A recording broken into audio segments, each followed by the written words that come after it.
안녕하세요. 저는 올해 만으로 55세 아줌마고요. 우체국에서 일을 했던 여자입니다.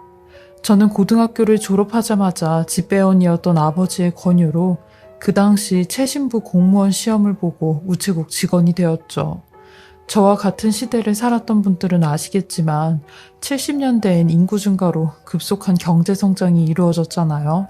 이런 상황은 저희 우체국에서도 영향이 컸어요. 그래서 전화 수요 또한 폭발을 하면서 전신 전화 업무가 폭주하는 일이 생기곤 했죠. 그런 상황에 우체국에서도 직원을 더 뽑아야 했고, 저는 부족한 시험 성적에도 운이 좋게 시험에 합격을 할 수 있었어요. 제 합격 소식을 들으신 저희 아버지도 좋아라 하시며, 여자가 어디 가서 얼굴에 공장대 묻혀가며 일하는 것보다 앉아서 일하는 게 훨씬 난 거라고 좋아라 하셨죠. 그리고 이런 일을 해야 결혼할 때도 제 배우자가 책상 앞에서 일하는 남자를 만난다고 하셨죠. 그렇게 저는 22살 꽃다운 나이에 엄마가 맞춰주신 투피스 양장을 입고 우체국으로 출근을 하곤 했어요. 업무가 많아 힘든 날이 더 많았지만 뭔가 현대적 여성이 된 듯한 기분에 일하는 게 즐겁기만 했어요. 그리고 무엇보다 동네에서 제가 또래 여자애들에게 약간 동경의 대상과도 같았어요. 고향 친구들은 다들 밭으로 공장으로 일을 하러 갈 때 저는 하얀 블라우스를 입고 우체국으로 출근을 했으니까요. 그 중에서도 저랑 가장 친했던 자매와도 같았던 친구가 한 명 있었는데 특히 그 친구가 저를 많이 부러워했죠. 그 친구는 저희 집 단칸방에서 홀어머니와 같이 사글세를 살던 친구였는데 굉장히 어렵게 살았어요. 친구 아버지가 월남전 파병을 나가셨다가 정신이 좀 이상해져서 돌아오셨대요. 그래서 하루가 멀다 하고 친구랑 친구 어머니를 힘들게 했다는데 도저히 그 집에서 살 수가 없어 아버지 몰래 도망을 나온 거라고 했어요. 이런 친구네 사정을 저희 부모님도 딱하게 생각해 1년에 두세 번 정도는 사글세를 받지 않으셨죠. 친구도 저나 저희 부모님에게 무척이나 고마워했어요. 워낙 이 친구도 심성이 착했거든요. 정말로 콩 한쪽도 나눠 먹으려고 했던 친구였어요. 게다가 저나 이 친구나 둘 다 외동딸이어서 형제가 없었기에 여느 친자매보다 더 친자매처럼 살았습니다. 한 가지 다른 점이 있었다면 저는 아버지한테 굉장히 많은 사랑을 받고 자랐는데 이 친구는 그런 아버지가 안 계셔서 어쩔 때는 제가 더 미안할 때도 있었어요. 저한테 항상 나는 나중에 꼭 니네 아버지 같은 배우자를 만나고 싶어 라고 할 정도였으니까요. 암튼 저랑 이 친구는 20살이 되면서 서로 다른 삶을 살아가게 되었는데 그래도 친자매 같은 사이는 여전했죠. 서로의 삶을 응원하며 격려해 주었어요. 저는 고등학교 졸업을 하자마자 시험 준비로 3년 정도 늦게 사회생활을 했는데 친구는 고등학교를 중퇴하면서 바로 방직 공장에 취직을 했어요. 그래서 저보다 더 빨리 돈도 벌고 연애도 하고 그랬죠. 근데 제가 우체국에 취직을 하니 부럽다며 자기도 공부를 좀 해서 시험을 쳐봐야겠다고 했어요. 방직 공장에서 일하는 것도 힘들다면서요. 그렇게 친구는 3번의 실험을 치렀고 저는 친구가 시험 공부를 하는 동안 돈도 벌고 연애도 했어요. 몇 년 전처럼 상황이 바뀌어버린 것 같았죠. 저는 우체국 국장님의 소개로 남자를 한 명 만나게 되었는데 저보다 4살 많은 대학생 오빠였어요. 그 오빠는 군대에서 전역을 하고 졸업을 앞둔 사람이었는데 굉장히 건설적이었고 올바른 생각을 지닌 사람이었어요. 이런 오빠의 모습에 상당히 호감이 갔고 이 오빠 또한 저를 많이 좋아해 주었죠. 그렇게 저희는 1년간의 연애를 했고 결혼까지 골인을 하게 되었어요. 근데 제가 결혼을 하면서 좀 아쉬웠던 게 제 친한 친구가 제 결혼식에 오지 못했어요. 막바지 시험 준비를 하느랴 오지 못한다고 했거든요. 하루 정도는 시간을 빼서 올 법도 한데 친구 어머니만 결혼식장에 오셨죠. 내심 좀 서운했지만 어쩔 수 없었기에 알겠다고 했습니다. 그리고 저는 결혼하자마자 바로 남편을 따라 고향을 떠나게 되었어요. 남편 직장 가까운 곳으로 신혼집을 얻었거든요. 저는 그 친구와 제대로 된 작별의 인사도 나누지 못한 채 이별을 해야 했어요.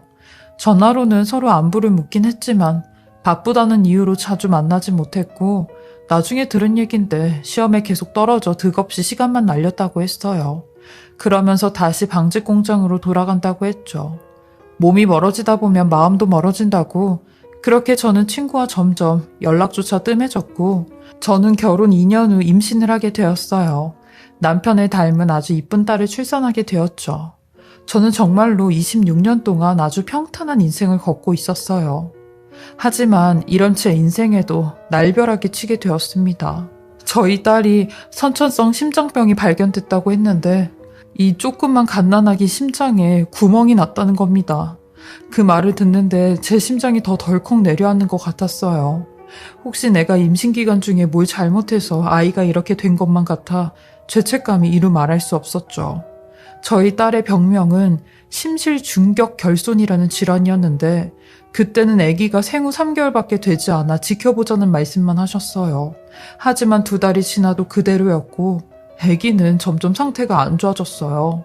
많은 피가 폐로 자꾸 넘어가는 바람에 아기의 호흡도 빨라지고 수유도 제대로 하지 못하니 아기가 크지도 못했어요. 이 조그만 아기가 빈 호흡을 하며 헥헥거릴 때마다 차라리 내가 대신 아팠으면 하는 마음으로 울면서 밤을 지새웠어요. 남편은 이런 제게 엄마가 슬퍼하면 그 슬픔이 모유에 다 녹아든다며 우리 최대한 이겨내보자고 했습니다. 그렇게 저희 딸은 수술을 받게 되었고 저희 부부의 간절함이 통했던 걸까요? 수술은 무사히 잘 되었다고 했어요. 딸이 이렇게 한번 아프고 나니까 둘째 생각은 어림도 없었어요. 그러니 남편도 제게 딸 하나만 키우면서 오로지 딸한테만 집중하자고 하더라고요. 저도 그런 남편의 의견에 동의를 하고 정말 딸을 애지중지하며 키웠습니다. 특히나 어렸을 때 심장수술을 받았던 딸이기에 학교에서 하는 체육 수업이나 과격한 일들은 하지 못했어요. 조금만 놀래도 심장에 무리가 가니 쇼크가 올 수 있었거든요. 그래서 항상 조심해야 했어요. 그러다 보니 딸은 동갑 친구들로부터 소외를 당하기 시작했고 저와 남편이 그 빈자리를 채워줘야 했어요. 딸이 건강만 한다면 뭘 못하겠나 싶었죠. 그러던 어느 날 딸이 1년에 한 번씩 정기검사를 받으러 병원에 갔는데 세상이 좁다 이렇게 좁을 수가 있나요? 그 병원에서 저랑 자매처럼 지냈던 친구를 만나게 된 겁니다. 저 결혼하고 나서 처음 봤으니까 한 8년 만에 다시 만나게 된 거였죠. 저희는 8년 만에 만났어도 마치 엊그제 만난 사람처럼 둘이 껴안고 잘 지냈냐고 막 좋아라 했어요. 친구의 모습은 많이 변해 있었는데 그만큼 저도 같이 늙어가는구나 싶었죠. 저는 너무 반가운 마음에 집으로 친구를 데리고 가 그동안 하지 못했던 이야기들을 몇 시간 동안이나 했어요. 제 결혼 얘기부터 아기가 아팠다는 얘기까지. 친구는 벌써 애들을 2이나 낳고 지금은 건물 청소를 하고 있다는데 남편과는 제대로 혼인신고도 안 하고 살다가 결국 헤어져서 혼자 애들을 키우고 있다고 했죠. 친구는 여전히 힘들게 살고 있다며 신세한탄을 했어요. 저에 대한 소식은 가끔씩 듣긴 했는데 이렇게 만나게 돼서 너무 반갑다며 자주 만나자고 했죠. 그렇게 친구랑 오랜만에 한참을 떠들었어요. 8년 만에 만났는데도 그동안에 함께한 세월이 있어서 그런가 어제 만난 것처럼 아주 편안했어요. 쉴 새 없이 떠들다 보니 남편이 퇴근을 해 집에 왔고 초면인 저희 친구와 인사를 나눴어요. 서로 얘기만 들었지 처음 만난 사이거든요. 남편이 제 친구를 보자마자 아유 와이프한테 정미 씨 얘기 많이 들었다며 반갑다고 하더라고요. 제 친구도 남편과 인사를 나눴고 남편이 오니까 불편했는지 이내 자리에서 일어나 가보겠다고 하는 겁니다. 전 그렇게 친구와의 짧은 만남 끝에 한 달에 한 번씩 얼굴을 보자며 배웅을 했어요. 그리고 저희는 예전과 같이 자매처럼 지냈죠. 제 친구는 아들만 2이어서 그런지 제 딸을 본인 딸처럼 너무 예뻐해 주었어요. 아까도 말했듯이 친구가 정이 많다 보니까 제 딸한테도 아주 잘해줬어요. 심지어는 직장에 다니는 절 대신에 딸의 소풍도 따라가 주곤 했죠. 하지만 제 친구가 유난히 저희 남편과는 멀리 지냈는데 자기 속 얘기를 어렵게 꺼내며 하는 말이 수임아 사실 내가 남자들만 보면 손발이 막 떨려오고 식은땀이 나고 얼굴을 제대로 못 쳐다봐. 하도 전 남편한테 육체적으로나 정신적으로 충격을 많이 받아서 남자라면 너나 할 것 없이 아주 진절머리가 나거든. 그래서 내가 네 남편도 그렇게 피하는 거야. 그러니까 내가 네 남편 피해도 오해하지 말고 이해 좀 해줘 라며 어쩔 땐 본인 아들들도 보기 싫다고 엉엉거리고 울었는데 처음 듣는 소리에 친구가 안쓰러워 저도 같이 울었어요. 친구가 전 남편에게 당한 핍박은 차마 말할 수 없을 정도로 심했거든요. 자기는 남편 복도 없다며 신세한탄을 하는데 저는 그런 친구를 위해 물심양면으로 도와주곤 했습니다. 그렇게 또 평탄한 삶을 살아가고 있던 때였어요. 5년 전 여름이었는데 제 딸이 취직을 하고 취직 기념으로 친구들과 함께 2박 3일로 여행을 간다고 했어요. 그리고 그때 마침 저도 직장에서 워크숍을 가게 되었고 남편 혼자 집에 있어야 했어요. 남편은 자기 혼자만 집에 있어야 된다며 어린아이처럼 칭얼댔던 게 생각이 나네요. 저는 새벽같이 집에 나왔고 딸도 9시에는 나갈 거라며 서로 연락하자고 했죠. 그렇게 연락을 하자고 했던 딸은 영영 제게 연락을 하지 못한 채 기약 없는 깊은 잠에 들게 되었습니다. 딸이 식물인간이 되었거든요. 제가 워크숍에서 직원들과 함께 등산을 하고 있는데 남편에게 다급한 전화가 한 통 왔어요. 남편은 울부짖는 목소리로 저한테 충격받지 말라며 지금 딸한테 심장마비 증상이 와서 병원으로 급하게 이송 중이라고 하는 겁니다. 지금 당장 병원으로 오라고 말을 하는데 그 소리에 머리가 핑 돌았어요. 하마터면 저도 등산을 하면서 큰일이 날 뻔했고 저는 직원들의 부축으로 아주 간신히 산에 내려와 딸이 입원해 있는 병원으로 가게 되었어요. 병원에 가니 남편은 중환자실 앞에서 고개를 푹 숙이고 계속 울고 있었고 저를 보더니 우리 딸 어쩌냐고 주저앉아 버리는 겁니다.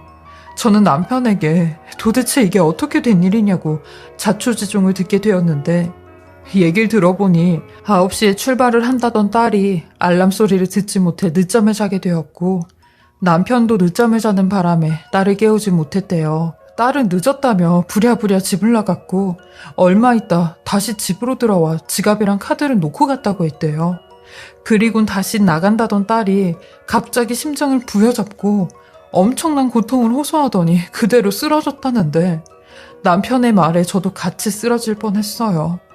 딸은 일주일 동안 혼수 상태로 중환자실에 있었는데 딸이 깨어날 때까지 저는 아무것도 하지 못했어요. 그리고 일주일이 지나 딸이 눈을 떴다는 소식을 듣고 병원에 갔는데 의사 선생님의 말에 더 충격에 빠졌어요. 딸은 단순히 눈만 뜬 거지 각성 상태로 식물인간이 되었다고 하는 겁니다. 그 말을 듣고 저는 그럴 일 없다고 딸의 이름을 부르고 손을 잡았는데도 딸은 축 처진 송장 마냥 제 손을 잡지도 반응을 하지도 않았어요. 5년 전 그 해는 정말 악몽과도 같은 해였죠. 저는 이런 딸을 위해 직장까지 그만두고 딸을 보살피기 시작했어요. 제일 먼저 회복 사례를 찾았는데 의외로 회복된 사례들이 많아 희망을 잃지 않아야겠다는 생각을 했어요. 그리고 이런 식물인간 상태라도 40%는 의식을 보유하고 있다고 했죠. 저는 그런 딸에게 매일같이 사랑한다는 말과 다시 깨어날 수 있다는 용기를 불어넣어줬어요. 왜냐면 딸은 생물학적으로 엄연히 살아있는 상태였으니까요.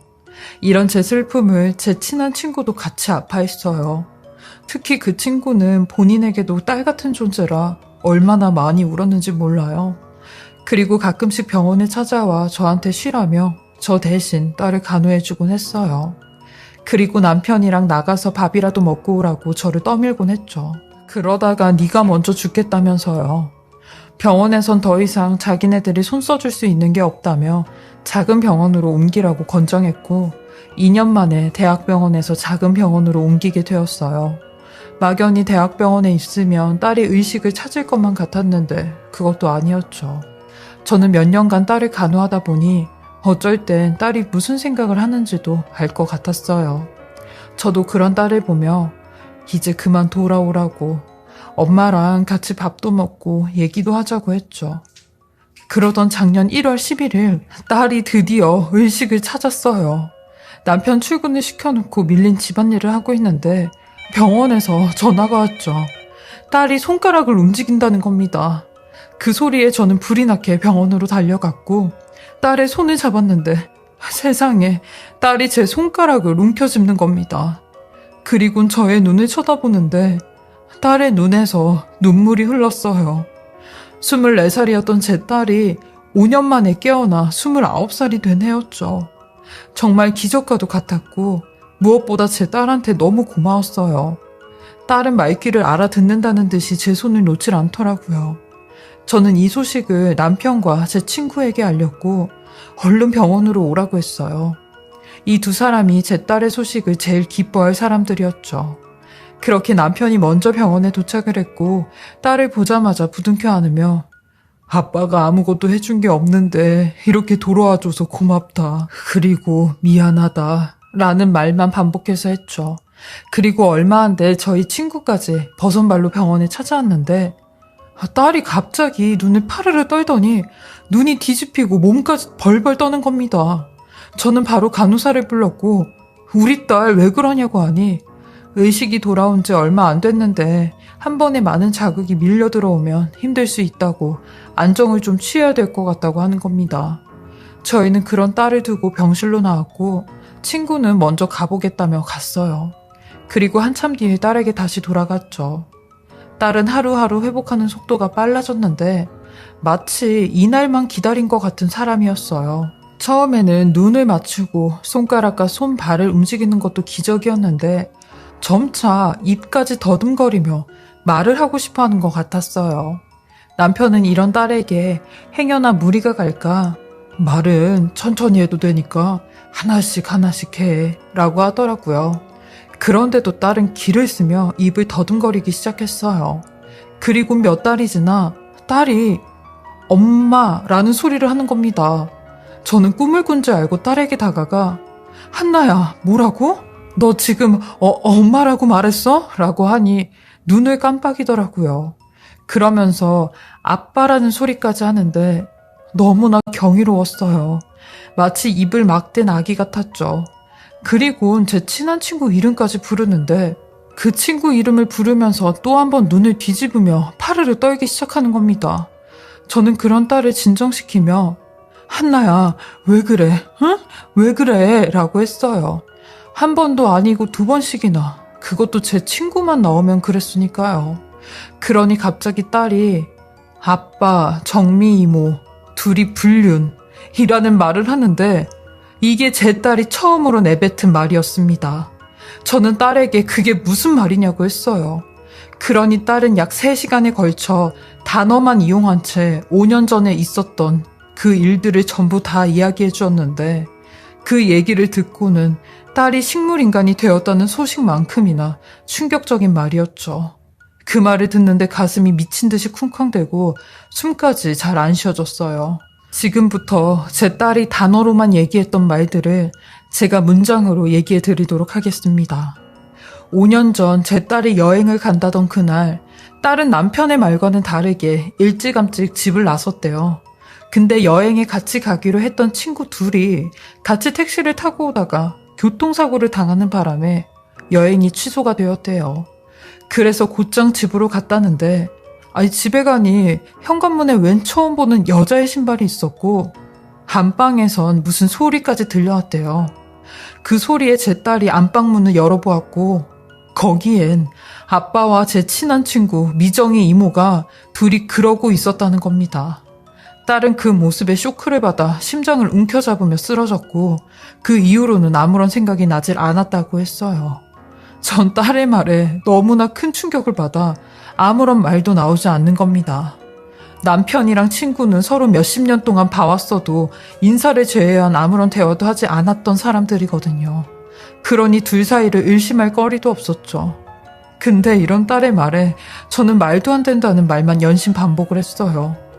그러니 딸이 제게 또 한 가지 더 충격적인 말을 해주는데 자기가 병상에 누워있던 환자였지만 나는 평범한 사람들처럼 모든 걸 다 알고 있었다고 하는 겁니다. 그러면서 저희 남편과 제 친구가 딸의 병원에 와서 하는 대화까지 얘기를 해주는데 남편이 그랬대요. 만약에 한나가 깨어나서 우리 둘 사이를 와이프한테 다 얘기하면 어쩌냐고요. 그러니 친구 X가 절대 그럴 일 없다고. 한나는 이미 이 세상 사람이 아니라며 의식이 돌아와도 우리 둘 사이는 절대로 기억하지 못할 거라고 했대요. 그러면서 한나가 의식이 돌아오면 우리는 예전처럼 모르는 사이로 지내면 된다고. 한나 의식 돌아오기 전까지만 서로 사랑하는 사이로 지내자고 했다는데, 그러니 제 딸이 의식을 돌아오자마자 제 친구를 보고 경기를 했던 거였더라고요. 저는 딸에게 이것저것 물어봤는데 제 딸의 말이 거짓이 아닌 게 남편이 언제 어디로 출장을 간 것까지 다 알고 있었어요. 근데 그것도 사실 출장이 아니라 제 친구와 함께 갔던 여행이었더라고요.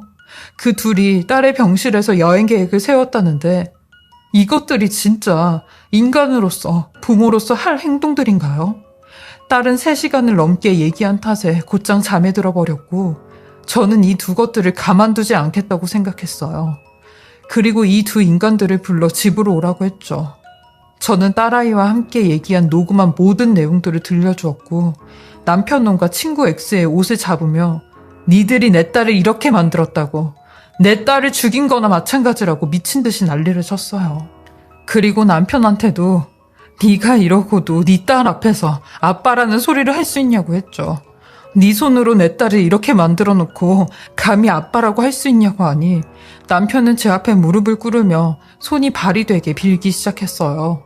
그러면서 나도 그 죄책감 때문에 얼마나 힘들었는지 아냐며 내가 평생 죄값 치르면서 살 테니까 제발 한 번만 용서해달라고 제 다리를 붙잡으며 절규를 하는데 전 그런 남편놈 걷어차며 절대 용서 못한다고 했어요.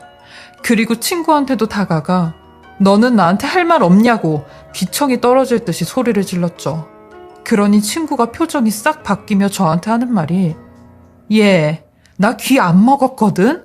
시끄럽게 왜 소리를 질러? 그래, 내가 네 남편 탐했다.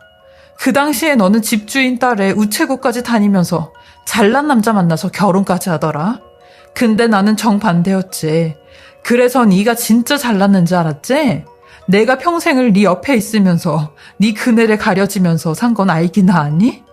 근데 남자는 아니더라. 네 남자는 내가 더 좋다고 하더라. 그래서 나 좋다는 남자 내가 뭐하러 마다하겠니?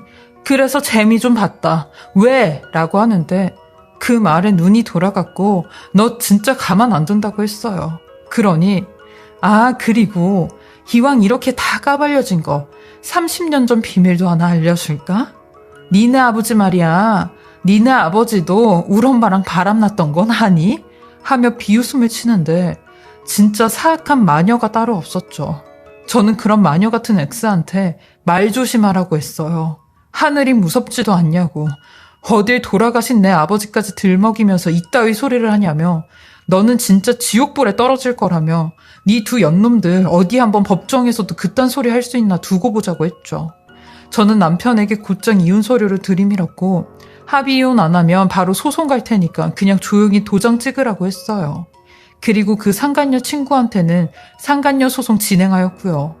남편은 끝까지 자기가 벌 받는 심정으로 살 테니까 이혼만은 다시 생각해달라고 했는데 개소리하지 말라며 네가 이혼 안 하면 소송하자고 했네요.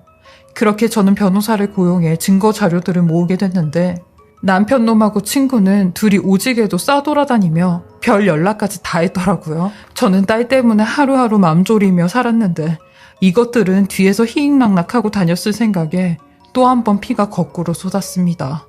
그렇게 8개월간의 법정 싸움 끝에 저는 승소를 하였고 상간녀 소송에도 승소를 하였어요. 맘 같아선 둘 다 찢어버리고 싶은 마음이었고 간통죄가 있었다면 둘 다 쳐넣어버리고 싶은 심정이었는데 이 정도로 끝난 게 억울하고 원통했죠. 그 와중에 다행인 건 저희 딸의 몸 상태가 호전이 되었고 이제는 문장으로 말을 할 수 있었어요. 그리고 스스로 밥까지 먹기 시작했죠. 저는 딸한테 매일같이 고맙고 미안하다고 해요. 네가 엄마를 위해 엄마를 살리려고 이렇게 깨어나준 게 고맙고 이런 아빠와 이런 친구를 둬서 미안하다고 하죠. 딸은 제가 이런 말을 할 때마다 제게 두 팔을 벌리며 저를 안아주곤 해요. 그 포옹이 모든 걸 다 말해주는 것 같았죠. 저는 이런 딸을 위해서라도 끝까지 열심히 살려고 합니다. 이혼 후 8개월이 지난 지금도 남편놈은 가끔씩 연락이 와서 딸의 상태를 묻곤 하는데 그럴 때마다 인간 같지도 않는 놈이 어딜 부모 노릇하려고 하냐고 너는 내 딸에 대해 물어볼 자격도 없는 놈이라고 하며 연락을 끊고 있습니다. 사실 많이 힘들어요. 평탄한 제 인생에 폭탄이 하나 떨어진 것처럼 모든 삶이 엉망이 되어버렸죠. 칠흑 같은 어둠뿐이지만 이 또한 잘 이겨내야겠죠. 아픈 딸도 있으니 잘 이겨내야지 생각을 해요. 저의 길고 긴 이야기 들어주시고 읽어주셔서 감사하고 다들 건강하시고 평안하시길 바라겠습니다. 지금까지 커피앤톡이었습니다. 오늘도 제 채널을 봐주셔서 감사합니다.